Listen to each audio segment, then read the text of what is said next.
Se você tem sua Bíblia nessa noite, por favor, abra comigo no livro de 1 Tessalonicenses. 1 Tessalonicenses, capítulo 4. Quem escreve é o apóstolo Paulo. Paulo é considerado o maior exemplo para Cristo que o cristianismo já produziu. Começando o versículo 13, ele escreve assim para a igreja de Tessalônica. E é claro que vale para nós hoje em dia também. Não quero, porém, irmãos, que sejais ignorantes acerca dos que já dormem. 1 Tessalonicenses 4:13. Para que não vos entristeçais, como os demais que não têm esperança, porque se cremos que Jesus morreu e ressuscitou, assim também aos que em Jesus dormem, Deus os tornará a trazer com ele. Se você está se perguntando o que isso quer dizer que todos que morreram no Senhor, a alma e o espírito deles, em forma de espírito, está agora com o Senhor Jesus Cristo. Hoje, à meio-dia, vamos ter uma reunião, pois a esposa de um dos nossos pastores aqui faleceu com câncer. Nesse momento, ela está com Jesus Cristo. Quando a trombeta tocar, ainda que venham colocar o corpo dela para descansar, quando ele voltar, ele vai trazer a alma e o espírito com ele, para reunir com aquele corpo glorificado e ressurreto. Glória a Deus. É o que quer dizer. Dizemos-vos, pois, isto pela palavra do Senhor, que nós, os que ficarmos vivos para a vinda do Senhor, não precederemos os que dormem, porque o mesmo Senhor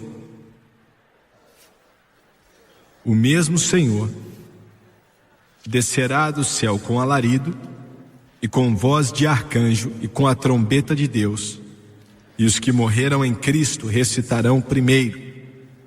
Depois nós, os que ficarmos vivos, seremos arrebatados juntamente com eles nas nuvens, a encontrar o Senhor nos ares, e assim estaremos sempre com o Senhor. Portanto, consolai-vos uns aos outros com estas palavras. E quero usar um assunto muito simples nessa noite, aquilo que Paulo falou, o encontro no ar. A antiga canção diz que vai haver um encontro no ar, junto com o Senhor. E é nessa passagem, e essa canção, na verdade, é tirada dessa passagem bíblica. Um dia, e vai ser em breve, a trombeta vai tocar. E como Paulo disse, os mortos em Cristo ressuscitarão primeiro. Depois nós, que ficarmos vivos, seremos arrebatados juntamente com eles nas nuvens, a encontrar o Senhor nos ares. Vamos nos encontrar nos ares. Abaixe sua cabeça. Pai Celestial, enquanto ministramos, peço em nome de Jesus que o Senhor nos ajude a dizer exatamente o que o Senhor quer. Nos ajude, Senhor, a nos esconder atrás da cruz, de alguma forma. Oro para que ninguém veja carne, pois se verem a carne, então falhamos. Mas se alguém aqui ver a Jesus, então tivemos sucesso. Oro para que o Senhor faça isso. Nos ajude a ministrar e faça o Teu Espírito trabalhar no coração e na vida das pessoas enquanto ministramos, enquanto o Senhor aumenta e nós diminuímos. Oramos em nome de Jesus e todos dizem amém e amém. Pouco tempo depois que o Winston Churchill morreu, Winston Churchill provavelmente era uma das figuras mais fortes produzidas no século XX, que quase com uma retórica perfeita trouxe a Inglaterra e os seus dias escuros da Segunda Guerra Mundial até o topo do seu poder. Chamou o ministro do Evangelho até a sua casa, e o irmão, sem saber o que o famoso estadista mundial desejava conversar, ficou surpreso com o que o bulldog inglês disse depois que o ministro do Evangelho chegou ali.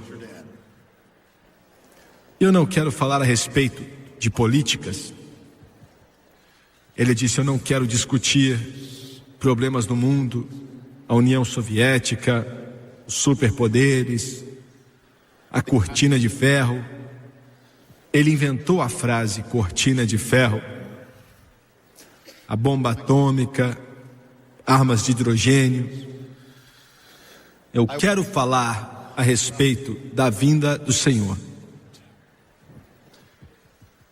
O ministro do Evangelho visitou ele várias vezes, e a conversa deles totalmente tinha a ver com a vinda do Senhor.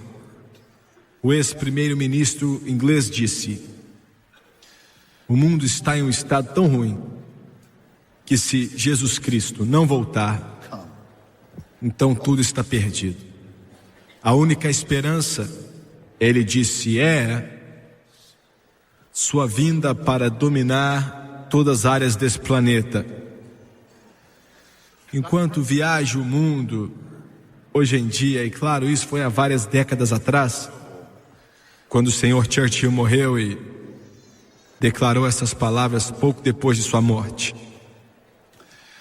E o mundo hoje está em um estado, uma condição tão ruim, que a única coisa que pode consertar isso é a vinda do Senhor Jesus Cristo. O que desejo falar com você nessa noite é sobre o arrebatamento da igreja.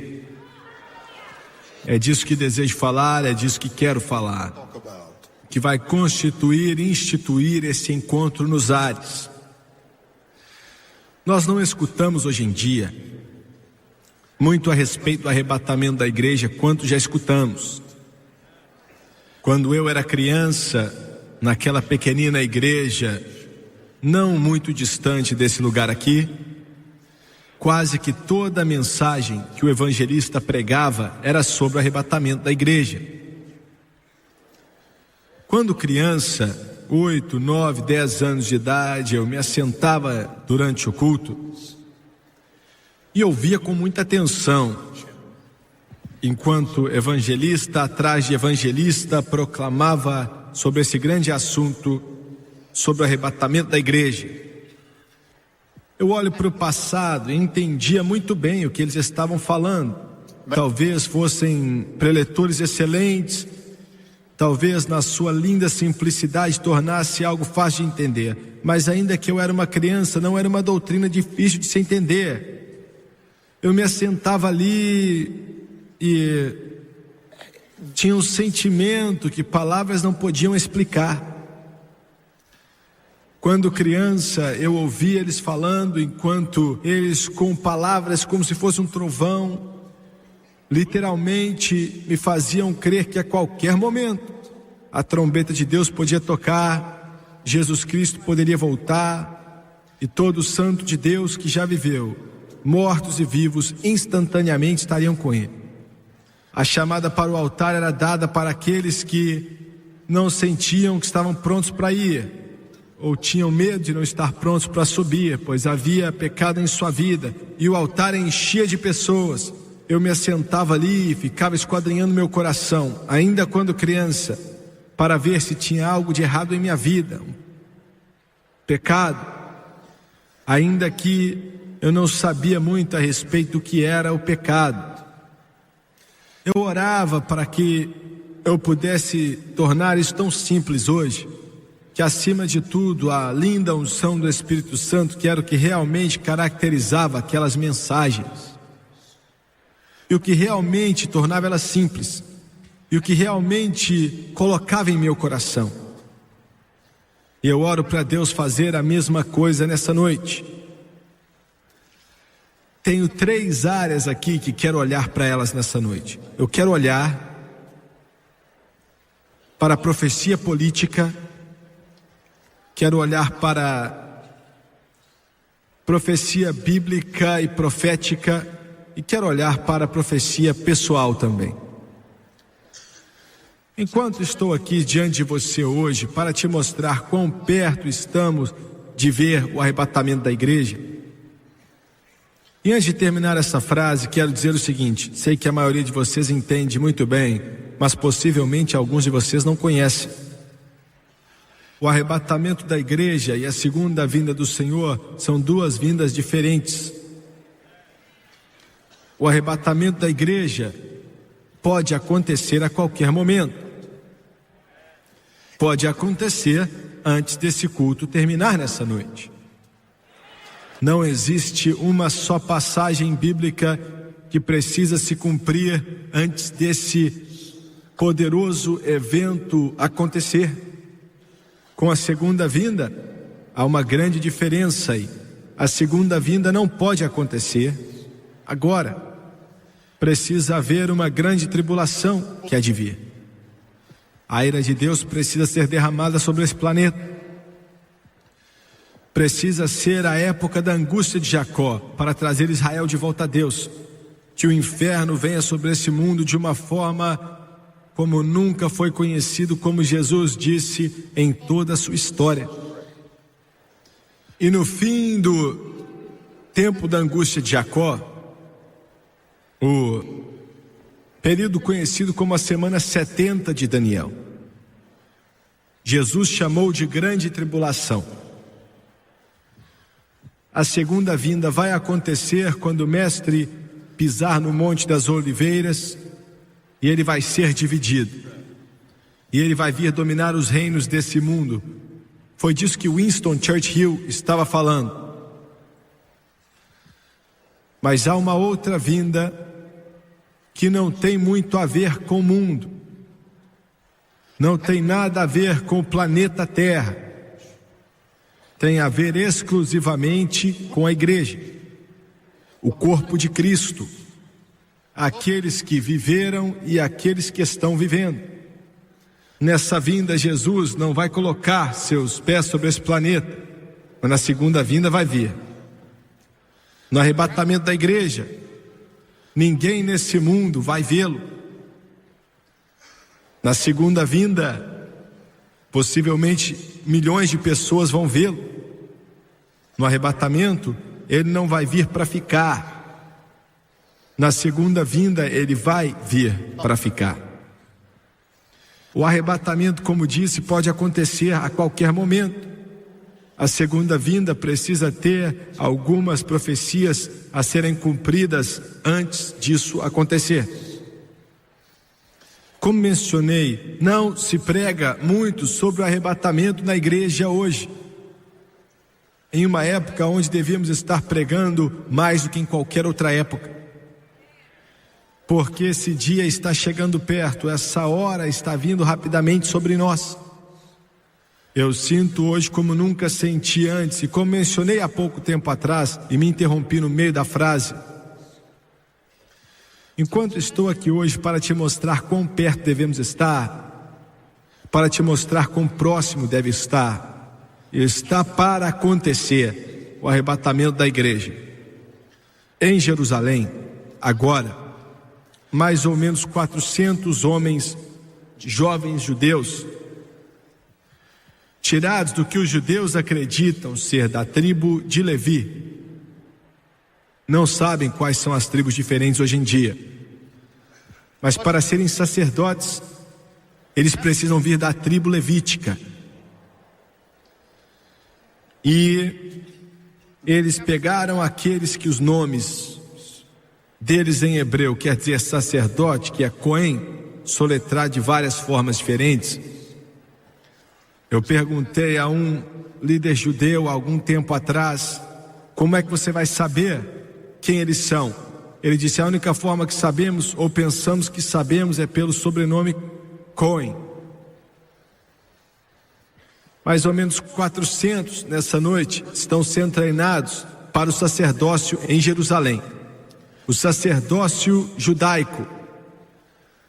Se você puder entender as implicações do que acabei de dizer, os planos já estão sendo traçados para a reconstrução do templo em Jerusalém.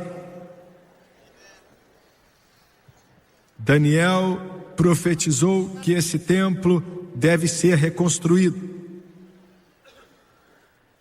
O próprio anticristo vai estabelecer sua própria estátua naquele templo e acabar com ele. bem no meio do período da grande tribulação. Então, se eles agora estão planejando e treinando jovens para o sacerdócio judeu, para mais uma vez começar o sacrifício diário, quando o templo for construído, quão mais próximo deve estar o arrebatamento? É o que eu estou tentando te dizer. Na nossa programação diária, estudo da palavra, estávamos estudando o capítulo 18 do livro de Apocalipse. Estávamos estudando sobre a reconstrução da cidade da Babilônia. Considero aquela passagem literal que diz que a Babilônia, nas suas ruínas antigas, vai ser reconstruída. As profecias de Jeremias, Isaías, que fala da sua destruição, como Sodoma e Gomorra foi destruída, ainda não foi cumprida. E enquanto estávamos no meio do ensino, a reconstrução dessa cidade, um comunicado veio lá de Bagdá, do Iraque, dizendo que o país do Iraque investiu vários milhões de dólares para o começo, traçando os planos para reconstruir os antigos prédios na cidade da Babilônia. Disseram que vamos provar que a Bíblia é uma mentira. Escuta, foi mesmo.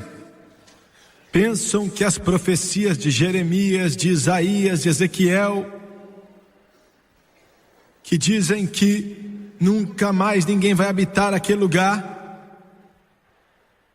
que as pedras nunca mais serão usadas para a construção de outro prédio, que nunca mais um músico vai tocar naquele lugar. Dizem que vão provar que aquilo é uma falsa profecia. Vão reconstruir a cidade para provar que a Bíblia é mentira, quando na realidade eles vão estar cumprindo a profecia bíblica.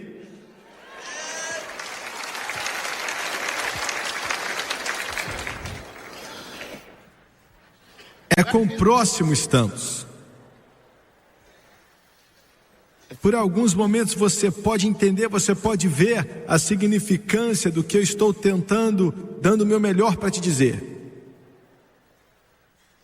Você pode entender quão perto, tão próximo estamos do arrebatamento. Ezequiel 36 e 37 falam a respeito do ajuntamento do povo de Israel. Foi escrito há 2.600 anos atrás. E fala de um Israel que seria espalhado pelas nações do mundo por causa do seu pecado terrível.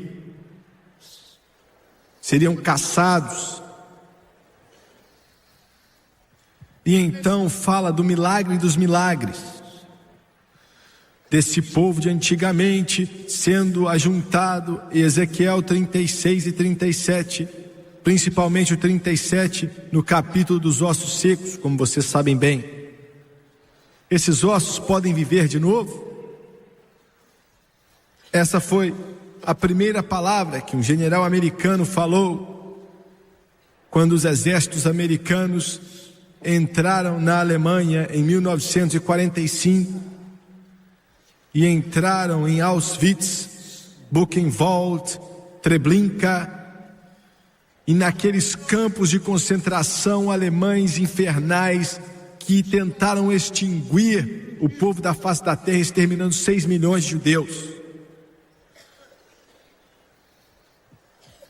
E quando as escavadeiras americanas começaram a tirar terra e viram milhares de cadáveres, milhares deles, e o corpo deles grotescamente se desfazendo,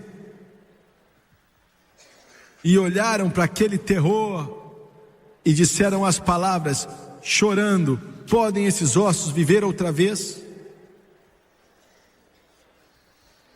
Ezequiel 36 e 37, de uma certa forma já está se cumprindo. Você sabe, Israel está de volta à sua terra. Isso não é uma coincidência. Isso foi estabelecido pelo Todo-Poderoso Deus.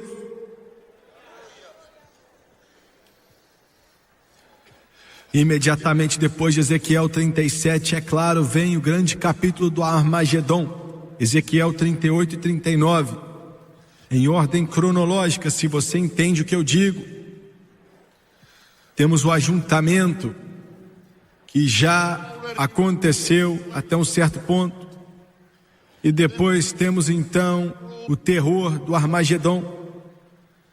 Imediatamente depois de Ezequiel 39, começando com o capítulo 40 até o 48, vemos o projeto dado para o reino de Jesus Cristo no templo milenar. Você tem a ordem perfeita, 36, 37, Israel se juntando, 38 e 39, a batalha do Armagedon, o período da grande tribulação, 40 ao 48, o templo milenar. Enquanto Jesus volta e estabelece o seu reino de 1000 anos. Isso mostra quão perto nós estamos hoje em dia do arrebatamento da igreja do Deus vivo. Quero que você olhe agora para a profecia espiritual. Mais uma vez te dar uma fundação espiritual sobre quão próximo está o arrebatamento do corpo de Cristo.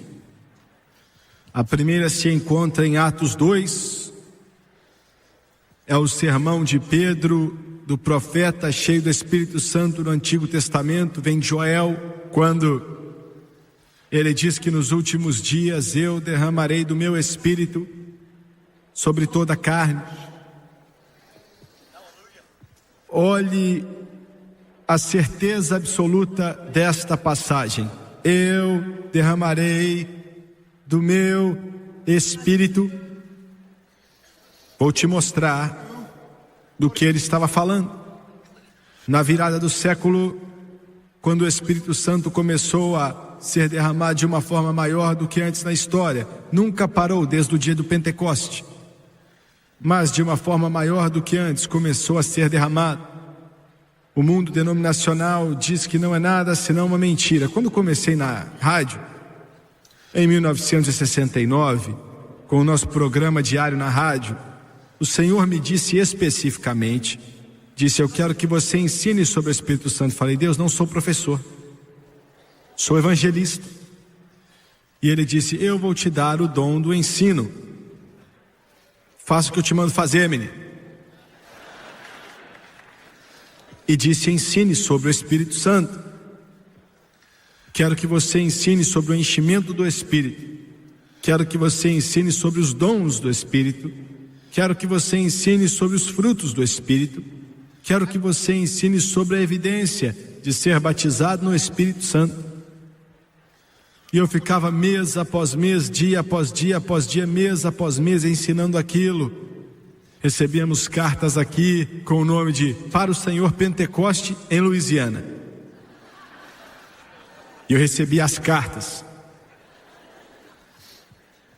O inferno inteiro se abriu. O mundo denominacional, tínhamos a maior audiência da rádio. Diária, não semanalmente, mas diariamente, a maior audiência do rádio. Milhares de centenas de milhares de pessoas, batistas, católicos, episcopais, luteranos, estavam ouvindo, ficando famintos pelo Espírito Santo, cansados de pregadores mortos, pregando sermões mortos para congregações mortas, famintos por um mover de Deus, famintos pelo mover do Espírito Santo, famintos por um toque do céu, cansados daquela forma antiga, daquela sequidão de ir para a igreja mês após mês, ano após ano, e a mesma coisa, você já sabe o que vai acontecer antes de ir. E quando você chega lá, acontece exatamente como você pensava, porque já faz 50 anos que acontece do mesmo jeito. Escuta aqui, sem o Espírito Santo, a igreja não é mais do que uma organização terrestre. Sem o Espírito Santo, sua vida não é produtiva. Sem o Espírito Santo, a igreja não pode ser o dínamo que tem que ser. A igreja não progride de acordo com o tamanho dos seus prédios, ou quanto dinheiro ela tem, ou de acordo com os seus seminários e faculdades, mas a igreja avança de acordo com o fluir do Espírito Santo dentro do corpo, dentro dos pregadores, dentro do povo, dentro daqueles que carregam o nome de Jesus. Já que eu estou fazendo as pessoas ficarem bravas, então vou continuar fazendo eles agora. Eu não passo a mão na cabeça de ninguém. Eu não fico dando voltas. A razão pela qual não dou voltas é porque eu estou certo. Sem o Espírito Santo, sua denominação vai morrer, meu amigo. Sem o Espírito Santo, seus seminários vão morrer. Sem o Espírito Santo, suas faculdades vão morrer. Sem o Espírito Santo, seu povo vai morrer. Sem o Espírito Santo, você vai ficar seco. Sem o Espírito Santo, não tem como, pois Ele é a unção, Ele é o poder. O Espírito Santo é a força, o Espírito Santo é a glória, o Espírito Santo é o mover, o Espírito Santo é o toque, o Espírito Santo é a cura, o Espírito Santo é aquilo que Deus deu, e Jesus Cristo é o batizador com o Espírito Santo.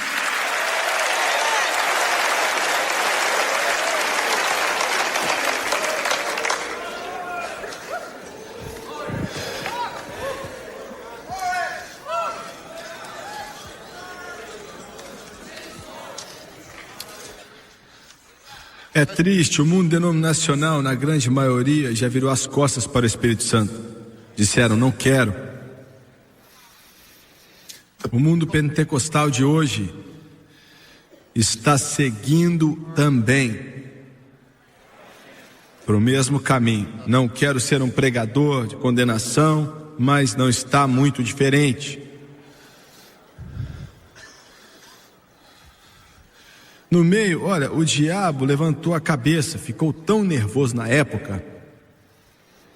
Tínhamos estações de rádio que nos tiraram do ar. Cancelaram o programa. Você não vai pregar esse negócio de orar em línguas na minha estação de rádio, não. E Deus fazia aquele cara ser mandado embora e voltávamos para a rádio.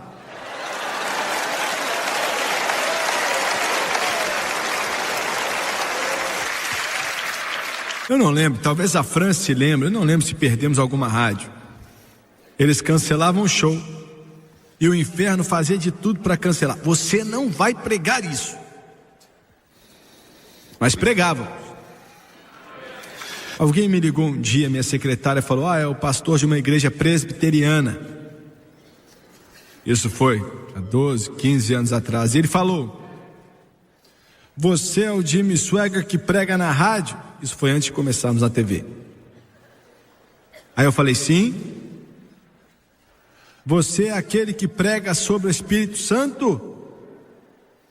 Falei, sim. Você pode vir para a nossa igreja e pregar um avivamento aqui?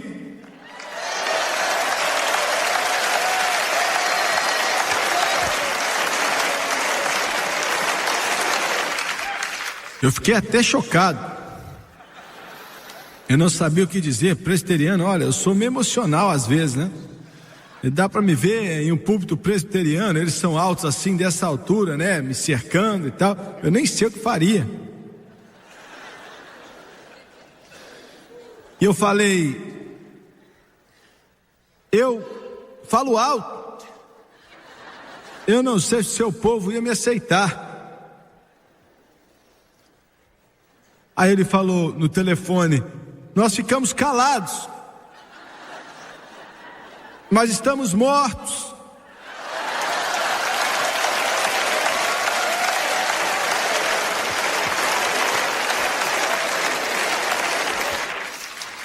Isso não parou ele. E eu falei: eu me alegro quando prego. Aí ele falou: nós não sabemos o que é isso, mas precisamos disso aqui.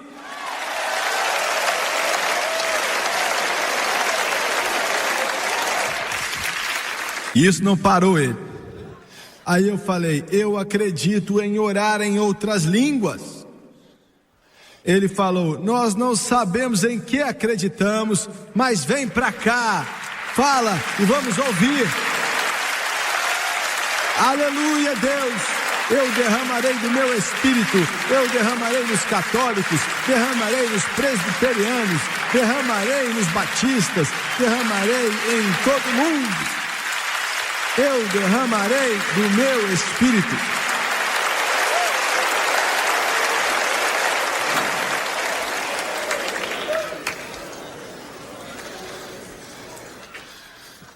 Eu quero dizer de uma forma que ninguém tenha dúvida do que estou falando, hein?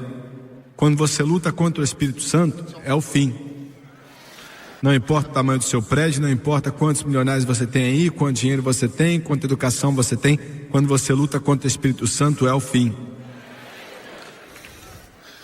Você pode dizer: não estou lutando com o Espírito Santo, eu não acredito em orar em línguas. Quando você fala mal de quem ora em língua, você acabou de insultar o Espírito Santo. E você acabou de insultar a Jesus Cristo.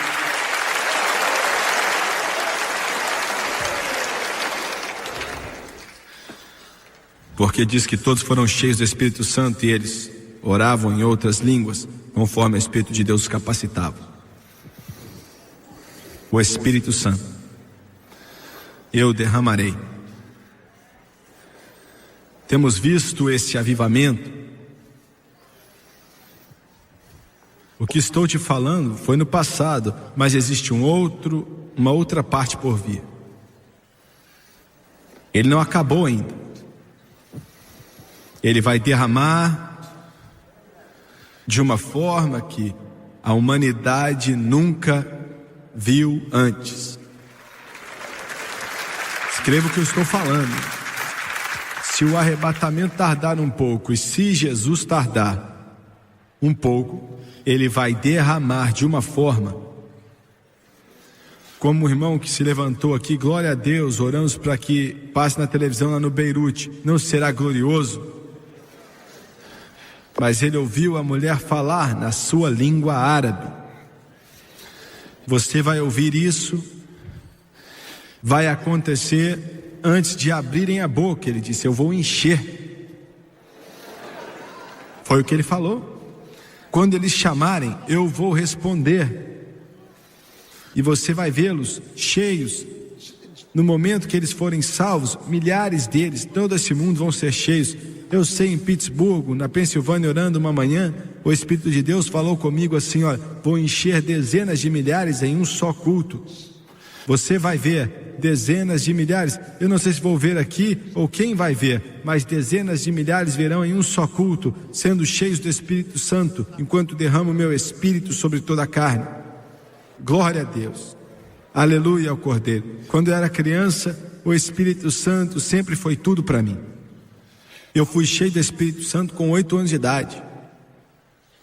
E eu saía no meio das árvores atrás da nossa casa, dia após dia, todos os dias, às vezes 3 vezes por dia. E tinha um tronco ali que eu considerava o meu altar. E eu orei tanto em cima daquele tronco que a casca até chegou a sair. Literalmente a casca saiu do tronco quando era jovem, 9, 10, 11 anos de idade. Eu não tenho vocabulário ou palavras para explicar para você quão verdadeiro o Espírito Santo era na minha vida e no meu coração, ainda jovem daquele jeito. Desde aquele momento eu sei que Ele é quem faz. É o mover dEle, é o poder dEle, a operação dEle. É Ele que convence do pecado, da justiça e do juízo. Eu não sou nada. Eu não posso fazer nada. É o Espírito Santo que faz. Eu me lembro quando fui cheio do Espírito pela primeira vez. Orei em línguas por dias, sem falar inglês. Era uma criança, era um jovem, era fácil orar em línguas, assim como era orar em inglês.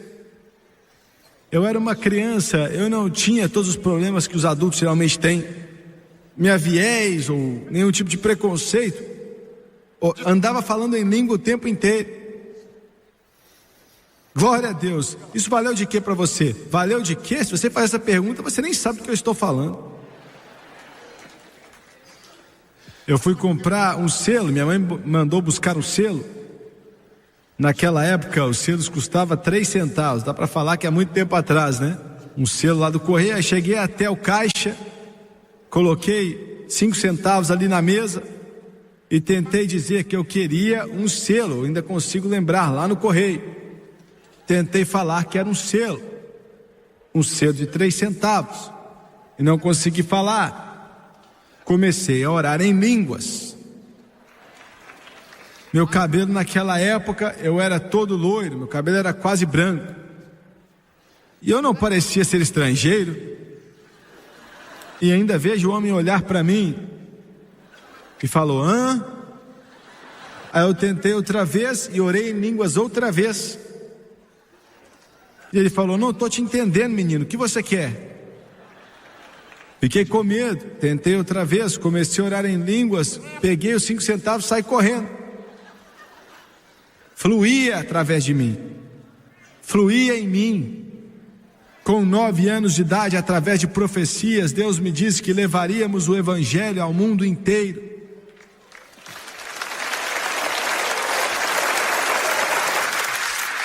Ele disse: você vai levar para a África, você vai levar para o Japão, você vai levar para o mundo inteiro.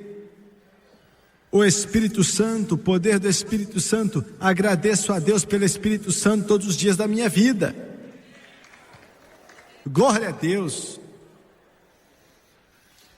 Esse derramar que temos agora e temos visto, estamos vendo, isso é Deus nos dizendo que é quase o fim. Estamos chegando no fim. Eu estou para vir. Por que você acha que ele derramou o Espírito Santo nos anos 60 e 70 sobre o mundo denominacional? Ele estava tentando prepará-los, tentando tirar eles ali daquela denominação seca e fria que eles estavam nela. Ouviu bem? Olha, eu vou deixar alguns chateados agora, mas é o que eu faço, sou chamado para isso. Eu tenho um cartão que diz que eu posso fazer isso. Quando você é salvo, isso separa você do mundo. Isso separa você do sistema do mundo. A salvação separa você do mundo. Quando os filhos de Israel saíram do Egito, você foi salvo, você foi separado do Egito, do mundo. O batismo com o Espírito Santo separa você de uma religião morta, seca e fria.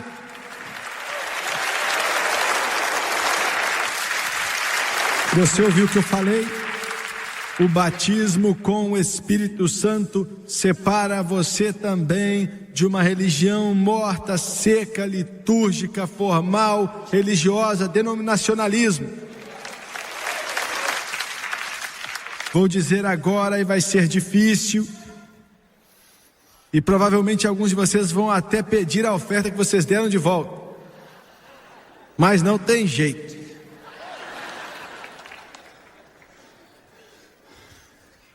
Eu nem sei como dizer isso, eu não quero dizer isso, eu não vou entrar em problemas, eu não quero ter problemas, eu quero ir para casa e dormir tranquilo.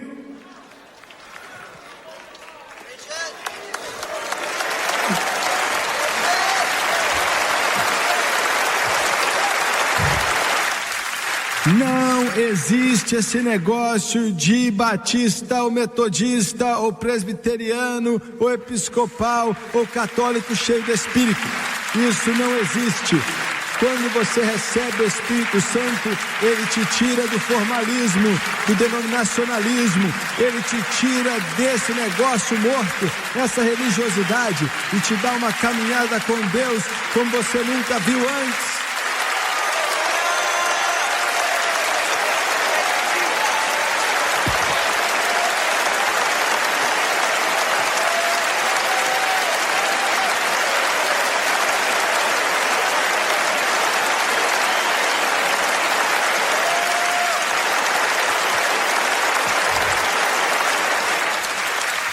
Você está errado, pregador pentecostal, quando fala para católicos que podem ficar ali.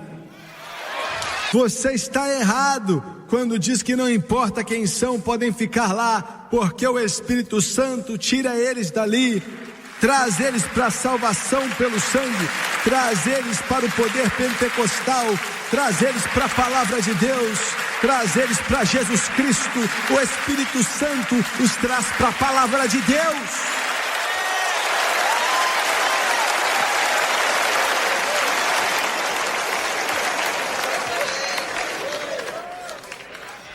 Eu não quero dizer coisas para deixar você nervoso comigo, mas estou pregando a verdade. Não estou falando que você tem que vir para a minha igreja. Já está muito morto aqui sem você. Não estou tentando promover uma denominação. Se você acha que estou, você não está me entendendo, eu não estou dizendo bem. Estou tentando te colocar em um relacionamento com Jesus Cristo, que é maior do que a denominação, que é maior do que a religião, é maior que religião, é maior que denominações, é maior do que os batistas, maior do que as Assembleias de Deus, maior do que a Igreja de Deus, maior do que o católico. Ele batizará você com o Espírito Santo e com fogo.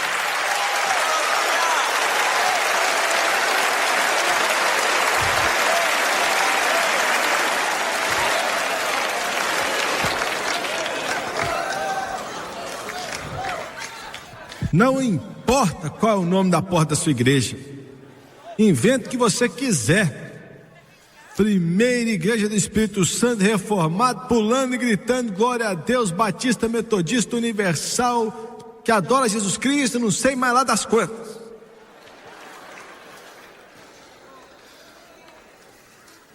Eu sei que alguns estão chateados, mas é o que eu faço mesmo. Eu quero me segurar ao que eu tenho, mas ele faz você largar. Continua com ele, para você ver se não larga.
Eu não sei porque estou pegando no pé dos presbiterianos nessa noite, mas um deles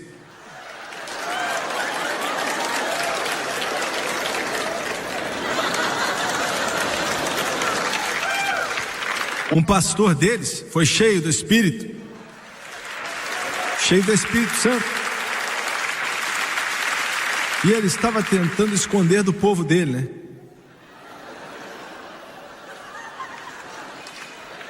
E eu não estou pegando o pé dele, porque dá para entender. Muita gente na Assembleia de Deus mesmo, na quadrangular e tal, tem que esconder algumas coisas também. E ele não queria falar nada, não queria, mas por dentro jorrava rios de água viva. E não queria falar nada. Um domingo de manhã, ele estava pregando e o Senhor sabe como fazer as coisas. Você pode dizer, eu acho que ele usou um trovão do céu. Não. Então ele deve ter usado um vento impetuoso naquele lugar. Não. Ele usou um marimbondozinho daqueles do Texas.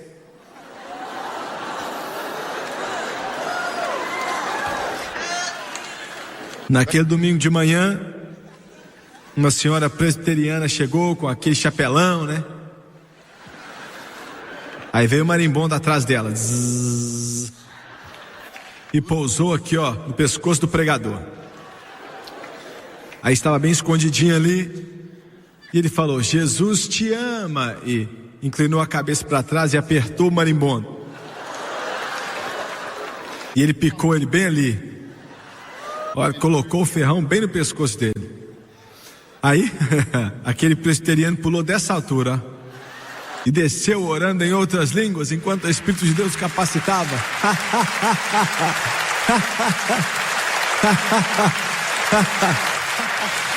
25 presbiterianos foram cheios do Espírito Santo naquela manhã. Glória a Deus.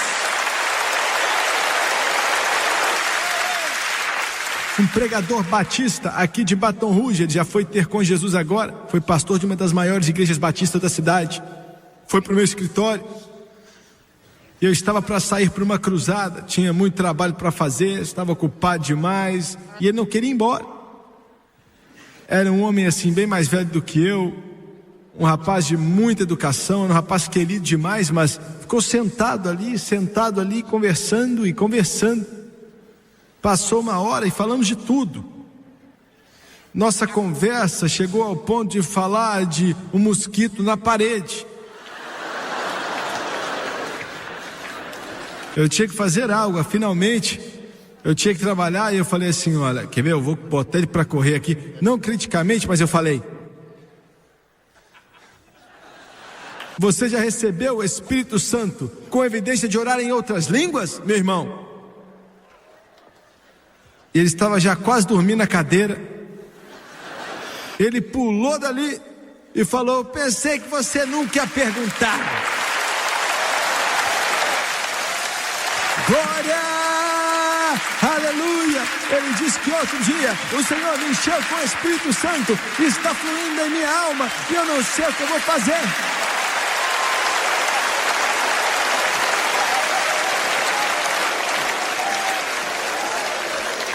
E ele falou: não sei o que eu vou fazer.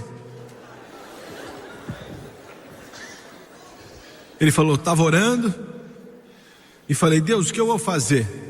Eu sei o que minha denominação já fez com pregadores que receberam o Espírito Santo com evidência de orar em outras línguas. O que eu vou fazer? Aí ele falou: vá ver o Jimmy Swaggart. Isso que ele tinha de fazer lá. Ele falou: o que eu faço agora? Meu Deus, eu não sabia o que falar para ele. O que eu faço agora? E eu levantei e pensei: meu Deus, por que o Senhor fez isso comigo? Sou acusado de tudo no mundo. Agora não quero ser acusado de acabar com uma igreja batista em Baton Rouge. Sou acusado de acabar com a igreja metodista, a igreja católica, mas não quero ser acusado de mais uma. E falei: o que eu faço agora? E aí eu falei: olha, eu vou orar um pouco aqui. Vamos orar aqui. E aí demos as mãos, oramos. E ele falou: o que eu faço agora? Eu falei: isso aqui é profundo, hein? Eu falei: olha, esse presidente do seminário aqui não tinha como ter inventado isso. Falei: o que ele te mandar fazer, faça.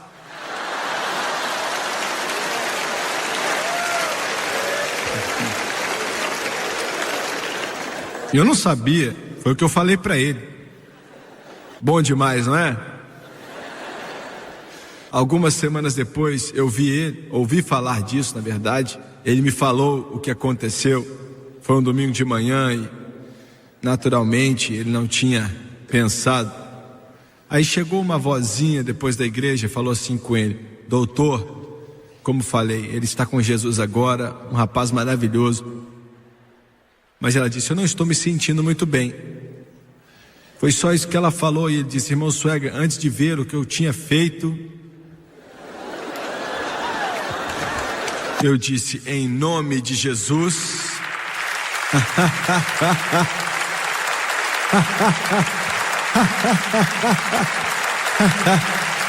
Ele falou que algo aconteceu naquela igreja batista. Ela caiu de costas no chão. Uau! E disse que a igreja viu, começaram a correr e falar: ore para mim, coloca a mão em mim, ore em mim. disse, eu falei, eu comecei a impor as mãos nas pessoas e eles começaram a cair no chão ali, enquanto o Espírito de Deus enchia o coração deles. Ele vai encher seu coração hoje até derramar com o Espírito Santo e com fogo.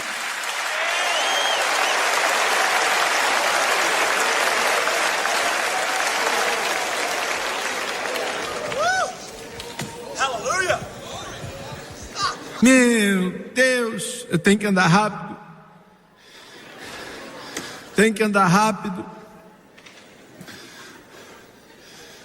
Mateus 24.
Não olhe na sua Bíblia, está lá. Jesus disse: esse evangelho do reino será pregado ao mundo inteiro como testemunho, e então virá o fim.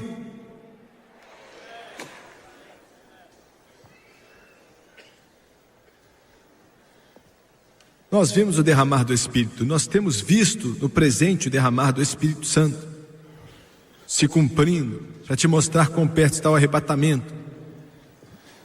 Em segundo lugar, o Evangelho está saindo hoje, como nunca saiu antes. Olha, eu tenho que andar rápido porque meu tempo está acabando. Não sabia que tinha ficado tanto tempo falando do Espírito Santo.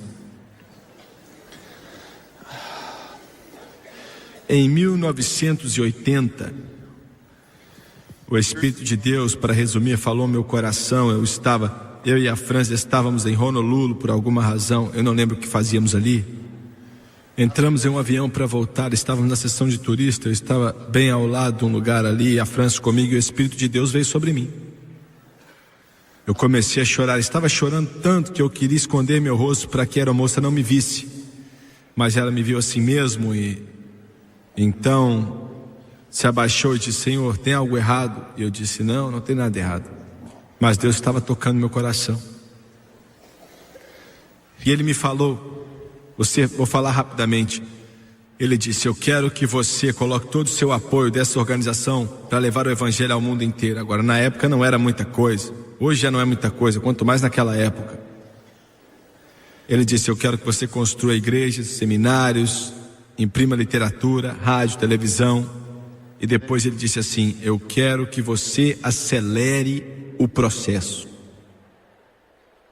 Eu não posso continuar, não podemos fazer o que precisa ser feito da forma que isso tem acontecido. Na época eu nem sonhava com televisão, pelo menos dessa forma. Acelere o processo.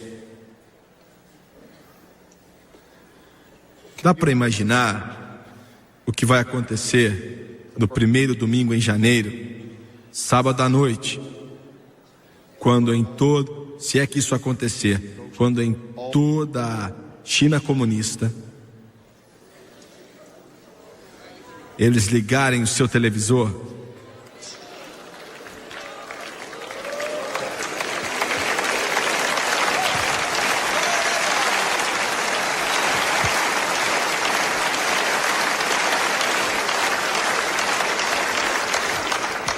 Ele está voltando. Ele está voltando. Eu só tenho que mencionar mais alguma coisa aqui. Tenho que mencionar e depois vou acabar de pregar. A profecia espiritual, o derramar do Espírito, a pregação do Evangelho e a apostasia. É um paradoxo, pois é algo estranho. dois rios estão fluindo, lado a lado em posições diferentes. O derramar do Espírito e a apostasia ao mesmo tempo. Vamos então ir ao último, a profecia pessoal. E quero fazer essa pergunta, isso não é padrão, isso não é uma doutrina do pentecostal moderno. O que estou para dizer aqui, vou tentar dizer. Todos que estão salvos serão arrebatados? Você aceitou a Jesus? Você está na igreja de alguém? Todos que aceitaram a Jesus Cristo como Senhor e Salvador será arrebatado? Vamos olhar para Apocalipse 3,16.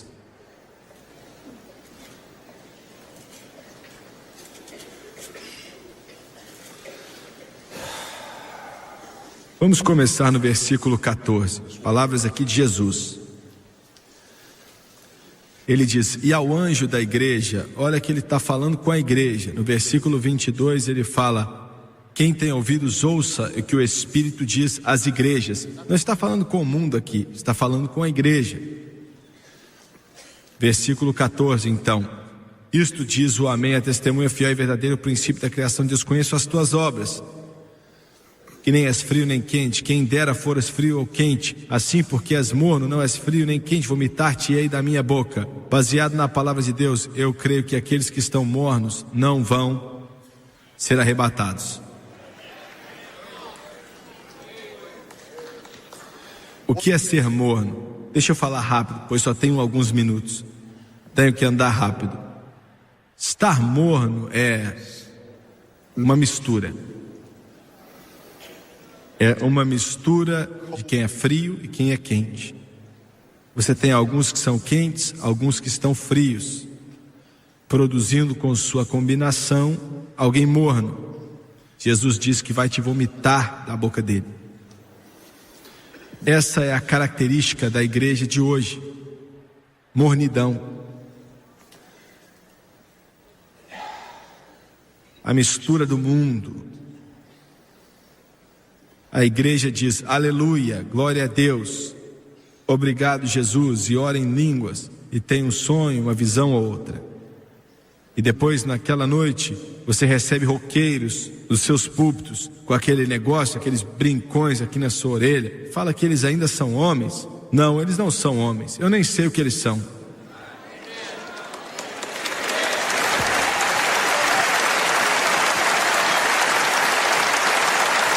E eu não estou falando de igrejas católicas ou nada, eu estou falando de igrejas pentecostais.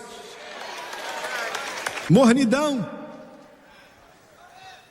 Da mesma boca sai algo frio e algo quente. Mornidão. Você está entendendo o que estou dizendo?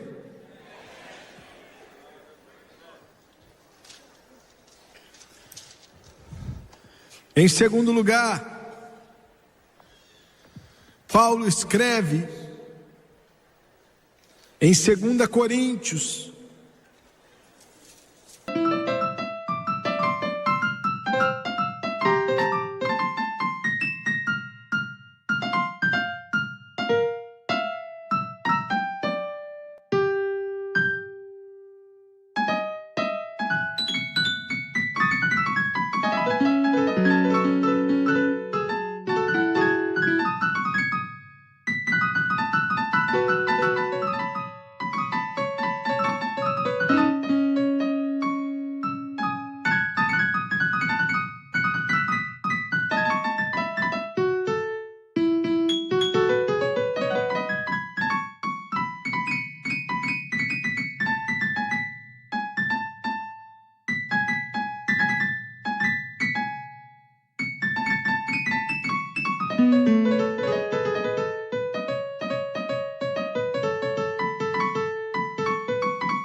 e ele diz assim, capítulo 6,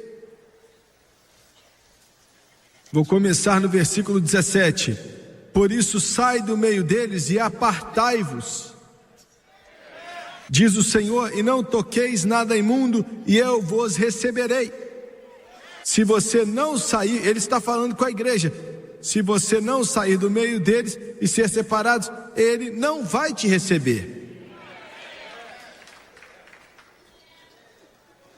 A separação sempre foi a marca da igreja. Separado do mundo, no mundo, mas não do mundo. Se você é um filho de Deus, e você pode ficar sentado numa boa nessas casas de cinema sujas, assistindo esse lixo que Hollywood faz, e não se sentir mal com isso, algo está errado com você.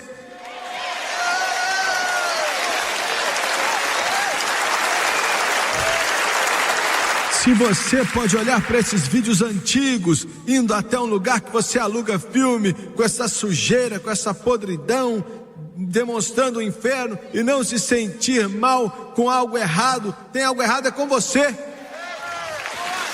E vou ser ainda mais brusco. Se você pode ligar a maioria dos canais que saem da sua televisão e assistir esse lixo, tem algo errado com você.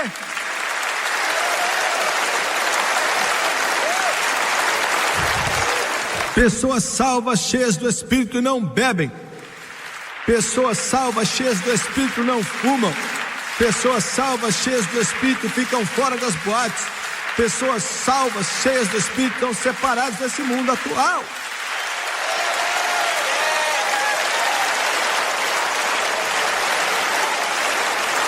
E eu não estou pregando legalismo não, viu? Por favor, me dá mais 3 minutos e eu vou acabar a mensagem.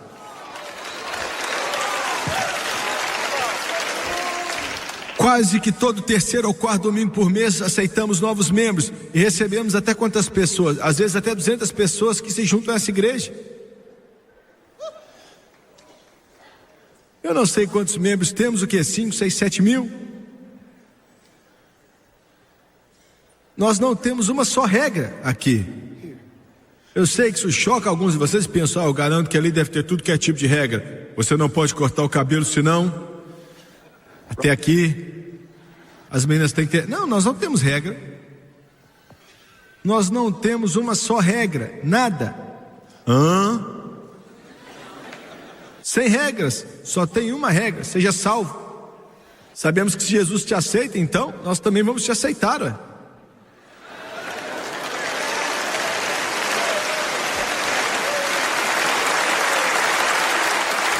Mas eu vou admitir que temos alguns aqui que Jesus eu acho que também não aceitaria. Vamos ver isso aí, né? Mas não temos regra. Veja bem, não é comida nem bebida. Não temos várias regras. Não é que nosso povo aqui não pode ir para o cinema. Eles não podem ir para as boates. Eles não podem beber cerveja ou uísque ou vinho ou o que for. Não é isso, nós não temos regras assim, não existe isso. Eu não quero fazer parte da sua igreja porque, não, você pode fazer o que quiser. O que você quiser você pode fazer, vai em frente.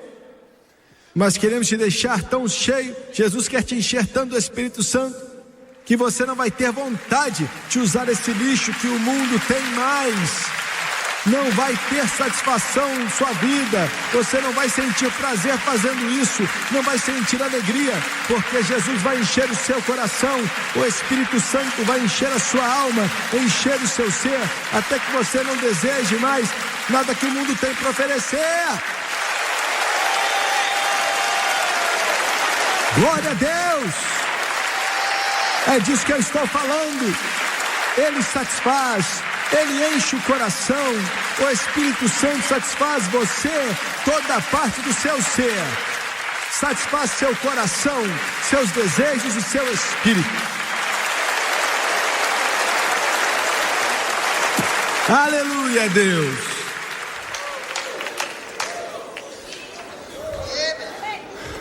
Olha, passou 4 minutos depois das 10. Me dá mais 1 minuto aí que eu vou acabar. Ele satisfaz você, Ele te enche. Você não vai querer mais o lixo do mundo. Hollywood vai ser algo doentio para você. Glória a Deus, glória a Deus. Outro dia eu recebi uma carta de uma garotinha de 8 anos de idade. Tô acabando. Carta de uma menina de 8 aninhos, 8 anos de idade. Ela falou: irmão Jimmy, nunca perca o seu programa. E quero te dizer o que aconteceu comigo com 8 anos de idade. Ela falou: sou uma criança e abusam de mim. Falando sobre abuso sexual. Tiveram que me tirar dos meus pais e agora estou vivendo com a minha avó. Olha, isso acaba com qualquer um. Isso entristece qualquer criança. Ela candidata a psicólogo, psiquiatra e conselheiro. Você sabe do que eu estou falando, não é? Uma criança que era abusada. Ela falou: mas eu amo Jesus. Eu fui até o quarto da minha avó e ela estava orando. Aí eu disse que fiquei escutando ela orar na porta, e faz pouco tempo que estou morando com ela, mas de repente ela começou a orar na sua língua de oração. Aí eu gostei, hein? Ela tinha 8 anos de idade, língua de oração. Lindo. Aí ela escreveu com as mãozinhas assim, língua de oração. Escreveu oração errado, mas tá bom. E falou assim: a minha avó olhou para mim, estava chorando muito. E ela me viu de pé ali e falou: querida, você quer...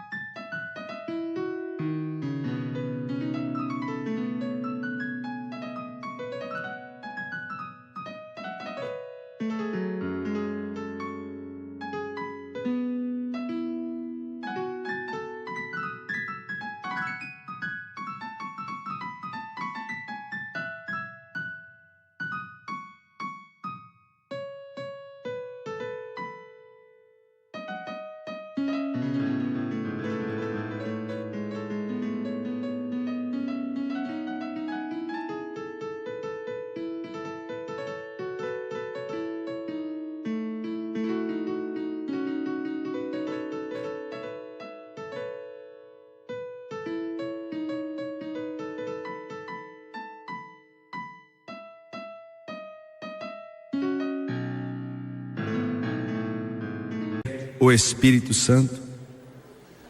E ela disse: eu disse que sim, que queria. E ela disse: então vem para cá. E disse: irmão Swagger, abaixei a cabeça e ele me deu outra língua de oração. Glória.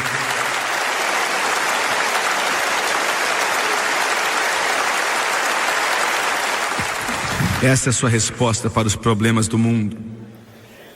Abaixe sua cabeça, por favor. Pai, nós te amamos muito e tentamos pregar essa mensagem aqui. Eu oro para que de alguma forma venhamos a ter dito algo que ajuda, algo que tenha sido uma bênção.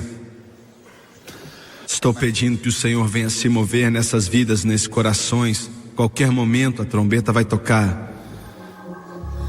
E o Senhor está dizendo a esse mundo: se prepare, se prepare, se prepare, se prepare.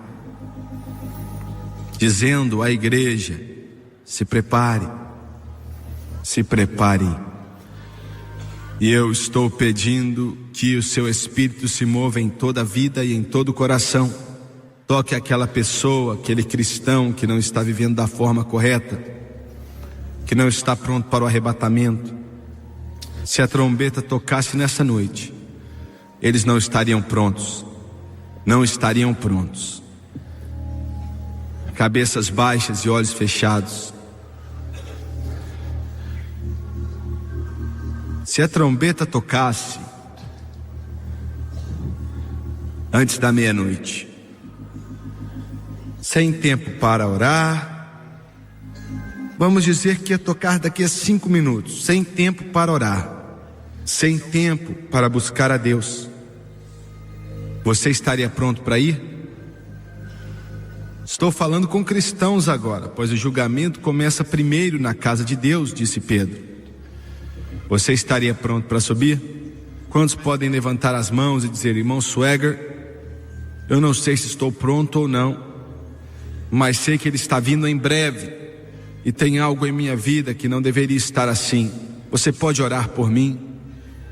Eu quero que você levante sua mão em todo esse prédio, por favor. Lá em cima, na galeria, aqui na parte aqui do lado. Muito obrigado. Deus ama você. Espírito Santo, se mova nesse lugar. Eles vão cantar agora Há um Rio. Enquanto cantam, eu quero que todos vocês que sentem que têm que endireitar sua situação com Deus, desça até os altares.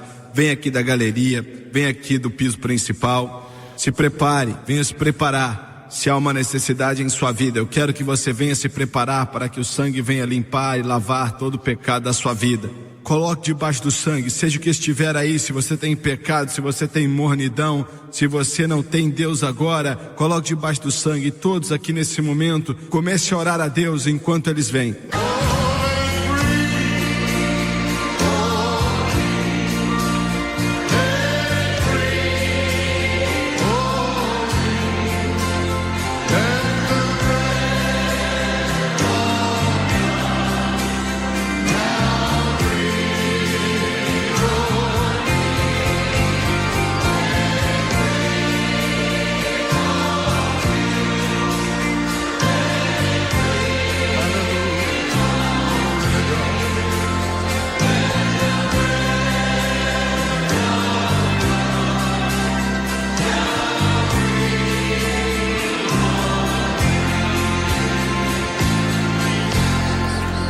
Eu quero vocês pela televisão, olhem para mim, por favor.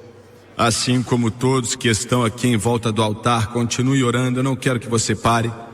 Onde quer que você esteja no mundo, na Europa, na Ásia, na África, América do Norte, América Central, América do Sul, as ilhas do oceano, Deus me mandou te dizer que te ama. E enviei meu Filho Jesus Cristo para morrer por eles, para que tenham vida e a tenham em abundância. Eu vou orar e quero que você, aonde quer que você esteja, ore comigo. Sua vida pode mudar, pois aonde você está, Ele está. E não importa aonde é, Ele está aí. Eu disse que Ele está aí. E eu disse que Ele te ama. E eu disse que Ele tem a resposta para o seu problema. Agora abaixe sua cabeça, por favor, e feche os seus olhos. E eu vou orar, e o irmão Ransom vai te ajudar. E eu quero que você ore com Ele. Se você quiser dizer em voz alta, então faça isso. Mas faça de todo o coração. Agora vamos orar. Querido Deus dos céus, eu venho a Ti em nome de Jesus. Preciso da ajuda que só Deus pode dar. Estou cansado do pecado. Estou cansado de estar separado de Deus. Senhor, estou voltando para casa. Tua santa palavra nos diz em Romanos capítulo 10: se confessarmos o Senhor Jesus com nossa boca e crer em nosso coração que Deus o ressuscitou dentre os mortos, seremos salvos. Em obediência à tua palavra, com a minha boca, eu confesso o Senhor Jesus. Em meu coração, eu creio que Deus ressuscitou a Jesus dentre os mortos e Ele vive. Eu creio nisso e agora eu aceito o mesmo Jesus como Senhor e Salvador, e de acordo com sua palavra Nesse momento, eu estou salvo.